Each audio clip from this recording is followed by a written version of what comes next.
Downtown 33 minutes. The Eisenhower 44 minutes from 390. I'm Jim Talamonte on AM 560 The Answer.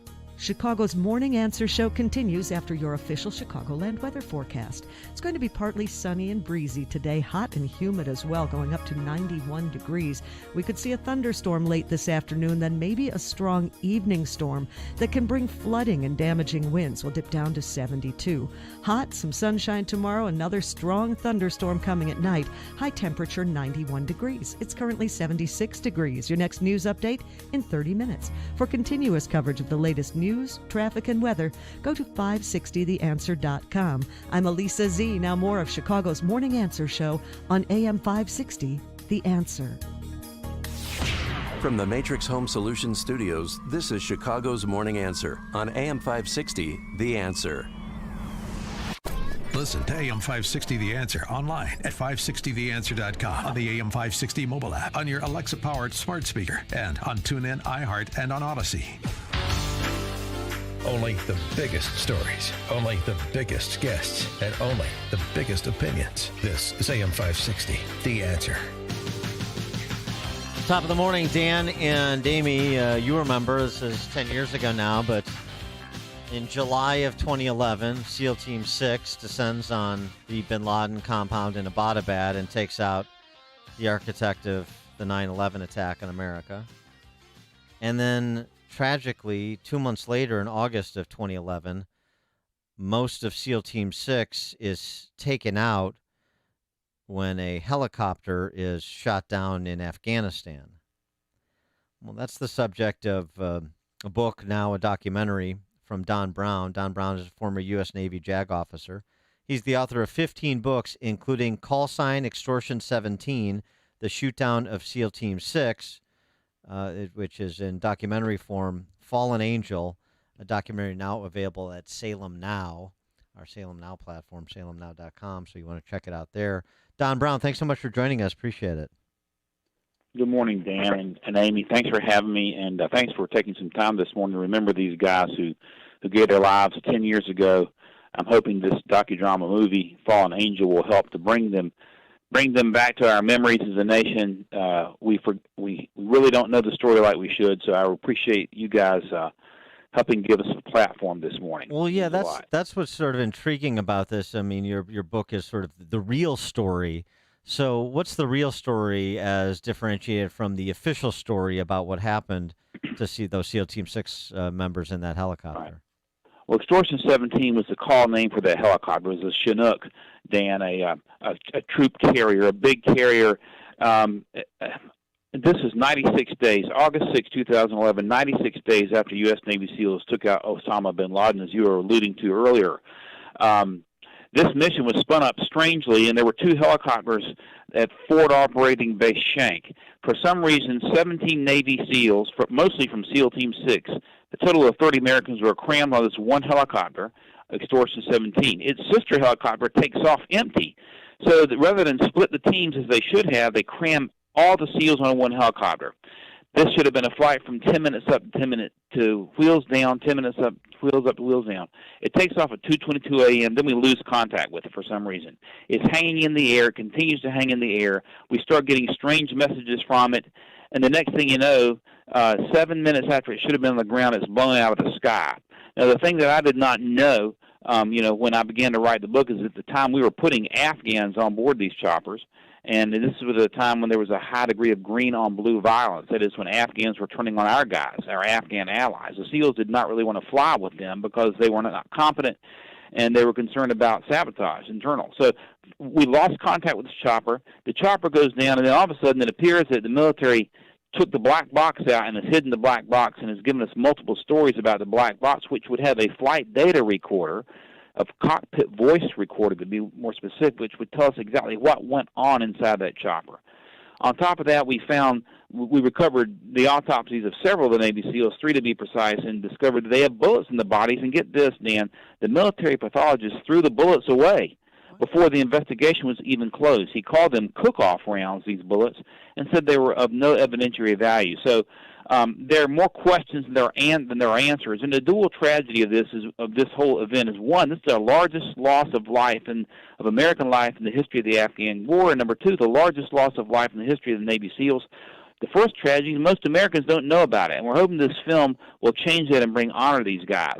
And the second problem is the multiple questions that have arisen as a result of the Pentagon, the highest levels covering up whatever happened with this mission. I suspect there was an internal attack on board that chopper, and I suspect the shoot-down was coordinated, and the Taliban had knowledge in advance of the flight plan. When you say the coroners say cook-off rounds, meaning the plane crashes and then the bullets, because of the heat, are fired, and so it was not human. It was just you got that right. Yeah, you got the concept exactly right. That's exactly right. And the thing about it is, Dan, at the end of World War II, the Army, because we had a lot of major metro fire departments like there in Chicago and other major cities, we were sending our guys home with bullets. So a lot of the metro fire departments were worried what happens if these bullets, get heated. The Army did a study, and cook-off rounds, it's almost impossible for a cook-off round to penetrate the body to begin with. But the bullets were thrown away, so we don't know if they're cook-off rounds or not, because you can't tell from the bullet itself. And that issue is addressed in the film Fallen Angel, which is, as you mentioned, is available at Salem now, the whole issue of the cook-off rounds. But it's just one of many questions that have arisen that really scream for answers from the upper echelon of the Pentagon leadership that we just haven't gotten yet. In your documentary Fallen Angel, which is on Salem now, do you talk to some of the victims' family members, and are they upset that the government is trying to hide what really happened? Good morning, Amy. That's a great question. Yes, we do. We talked to some, of course, in a 90-minute film, and the film is very powerful, I believe. But in the 90-minute film, we do talk to some of the Gold Star parents. We feature some in the film. Of course, you can't talk to all 30. You just don't have enough time. And you can't get all the evidence into a 90-minute film. But it's very, very powerful. And I think you'll see the emotional impact, Amy. That's a great question that this shoot-down has had on family members, and it's just really, really, really hard for them to bear. And so, if your theory is right, this is always the question, well, why would our government, not level with the military, those families, the public about what happened? Why would they why would they want to attempt to cover this up? Because, of course, there were other high-profile incidents of internal attacks inside green zones by who we thought were our allies, people that we were training, and then you got a suicide bomber on your hand. We saw that happen a couple times. So why not? Why would the government not just want to level with everyone? Well, Dan, that's a great question. I think first off, we're dealing with SEAL Team 6 here, and I don't believe the public. I didn't know when I began to do the research of the book that we were even flying, that these our guys were flying, our most special and elite operators, SEAL Team 6, and our Army Rangers were being forced to fly with Afghans they wouldn't have fly with because they didn't trust them. I think that fact was not widely known to the public at the time, or would not have been well accepted. Secondly, if this chopper had in fact been infiltrated by maybe one or two Taliban members within those Afghans, which is entirely possible, and I believe probable, that would have been, in my opinion, a very huge political embarrassment to the Obama administration 1 year before the 2012 presidential election. So it would have been embarrassing to the Obama administration, I believe. Secondly, it would have been embarrassing to the whole Afghan first policy, which Obama had put into place at the time, where we wanted Afghans out in the front of these missions. And it would have been embarrassing to the Karzai administration as well. So I think the reason it may be covered up is, for political embarrassment at the very, very, very least. It's one thing, and it's unacceptable to have Afghan allies shoot our guys in the back, no matter who they are. And I've written some op-eds on this, but we're talking about SEAL Team 6 here. We're talking about a huge catastrophe. The magnitude of the loss of life, I think, would just have been a political embarrassment. And the fact that it was our most elite military force would have been embarrassment on top of embarrassment. So that's my best guess, Dan. I'll take any guesses you've got, but I think that's probably the reason for it. Well, how did you get turned on to this story? Like, what led you to this? Amy, there was a press conference at the National Press Club in 2013. I happened to be surfing the internet, and it caught my eye, and I watched it. And in this press conference, there were several members of the family members who had lost their sons on this helicopter. In addition to that, there were several prominent members of the Congress. Louis Gohmert, Alan West was there, several prominent military members, former Delta Force Commander General Jerry Boykin, and others, and I started to watch this press conference, and I could see something had gone wrong in this chopper. These family members were torn apart, and I'd been a Navy JAG officer, and as a Navy JAG officer, I had handled a major aviation disaster involving an F-14 that went down in San Diego, so I had a little bit of a background on this. Something told me to reach out to the family members. I reached out to Karen Vaughn, who's a very well-known Gold Star mother, has been all over the news at times. She's a very, very wonderful lady. And I just sent her a note and said, Karen, listen, I saw the press conference. Here's my background. If I can help at all, please let me know. She writes back and said, this may be an answer to prayer. We've been looking for somebody to write a book. Could you meet us? So I met Billy and Karen in Atlanta about a month later and talked over with them. And what had happened, guys, 2 months after the shoot down, the military had met with family members at Little Creek, Virginia, to brief them on the loss of their sons. And as this general investigating officer, Jeffrey Colt, was briefing the members, he had told the family members, that the black box washed away in a flood, which was crazy. You don't lose black boxes in floods. That was the military's first position. They later changed that position. But as Colt was briefing family members, these senior enlisted guys were handing out envelopes. And in those envelopes, there were these discs. And on the disc, there was 1,250 pages of evidence, which totally contradicted the official Colt report. These discs were passed out to some of the family members. The Vaughns got one. So when I met with the Vaughns after this phone call I had with Karen in Atlanta, they decided they could trust me and handed me a copy of a stick drive, a flash drive, which had the entire investigation on it. I began to look at the evidence and knew that what we have is a whitewash job here where the Pentagon is playing hide the ball. And so that's how I got it. It started with a press conference that was done at the National Press Club by these family members in 2013. It's just incredible. And now think about that. So the 9 years, 10 years later, we're pulling out of Afghanistan only to turn it back over to the Taliban. But, thinking about the loss of life, these guys and so many other servicemen, and over 20 years. And what do we have to show for it? Well, we just turned them back on the airbase back over to them. We've got, right back where we started from. What was the purpose of it? Billy Vaughn was interviewed on Fox. He's one of the fathers by Pete Hegseth, my friend, the other day. And Billy said, hey, to any members of Congress out there, don't ever, ever, ever send our sons and daughters into battle, into a war, unless you intend to win it. And those words are still echoing in my mind. And unfortunately, Afghanistan was not the case. Yeah, and it's something I've had to learn over time too. I mean, I can't support these sort of forays anymore either, because look at this. I mean, the U.S. military lies to the family members of SEAL Team 6. If they're going to lie to them, they're going to lie to everybody. And if you're lying to me, then I can't be party to whatever it is you say you're going to do, because how can I trust it? The lies are out of control, and I want to be clear, and I've tried to be clear myself.